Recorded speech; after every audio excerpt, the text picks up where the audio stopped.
My vocation story begins when I was about 3 years old. I lived in Pittsburgh, and our apartment was across an alley from the local Catholic elementary school. If you've ever been to Pittsburgh, you know how narrow those alleys are. My mother put me down for my nap. I'm much better at napping now than I was then. So I would stand at my crib looking out the window into the classroom across the way. My mother told me that one day I asked what that was, pointing to one of the sisters in the front of the room teaching. Remember, that was about 1950, and the sisters were all dressed like they were widows from the Middle Ages. My mother, who was raised Southern Baptist, she explained it to me as best she could. And several days later, I declared, that's what I'm going to be when I grow up. Whenever I was asked what I wanted to be when I grew up, sister was always a part of it. A sister ballerina, a sister nurse, a sister teacher, a sister whatever.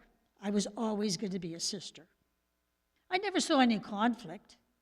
I went to Catholic school, and when the sisters talked about vocation, was a special call from God.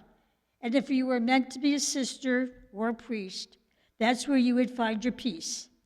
And if you were meant to be married, that's where you would find your peace.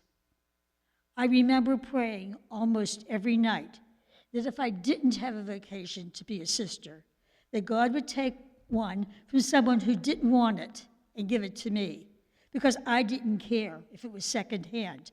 I just really wanted to be one. While I was in elementary school, the sisters talked about a high school program for girls who wanted to be a sister. So I began asking my parents about going. My mother's first response was, over my dead body. I must have been someone like Abraham, pleading with God for Sodom and Gomorrah, because at some point they've changed. After you're 21, and I don't have to sign for you. And then it changed again. High school at home, and then I'll sign. After more pestering, the response changed again after 2 years of high school at home. Finally, my father said, let her go. She'll be home in 2 weeks.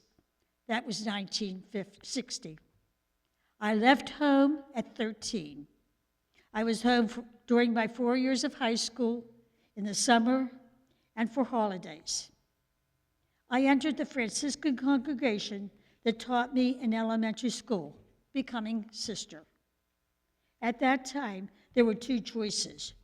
You could work in the schools or you could work in the hospital. I chose school because I never wanted to work in a hospital. God has a sense of humor. I wondered through the years if I was holy enough. I certainly never felt holy like the images of someone holy. You know, the one with a person kneeling with their angelic face and their head tilted to one side. I sometimes still wonder if I'm holy enough.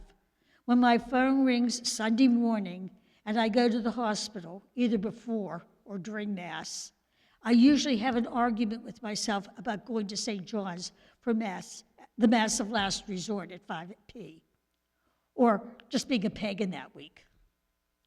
Each congregation of sisters has its own spirit. We name it charism, and it's the way we live the gospel message.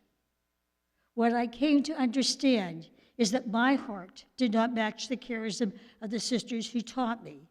And although being a sister was right, being in that group was not. And I began to search, looking for a group of sisters with whom I found a matching spirit.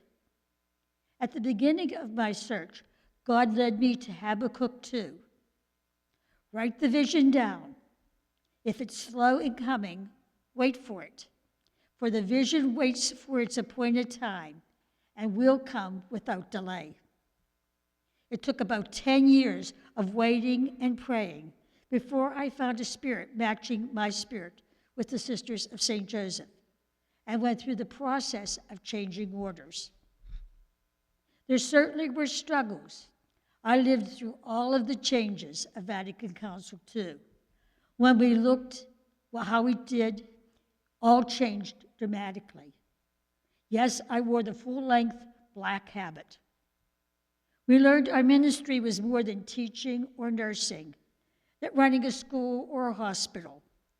We learned that it was who we were and how we do what we do. We learned to live into our charism, our mission, love of God and the dear neighbor without distinction, allowing it to become the heart of all we do. When I look at my call to be a sister, I see the invitation combining my gifts, abilities, talents for service. It is more than just what I do. It is my life, encompassing all I am as a sister of St. Joseph. It is the people with whom I work, the neighborhood in which I live, my personal growth rooted in deep satisfaction. As I look back over the last 60 plus years, I would do it again in a heartbeat. No regrets.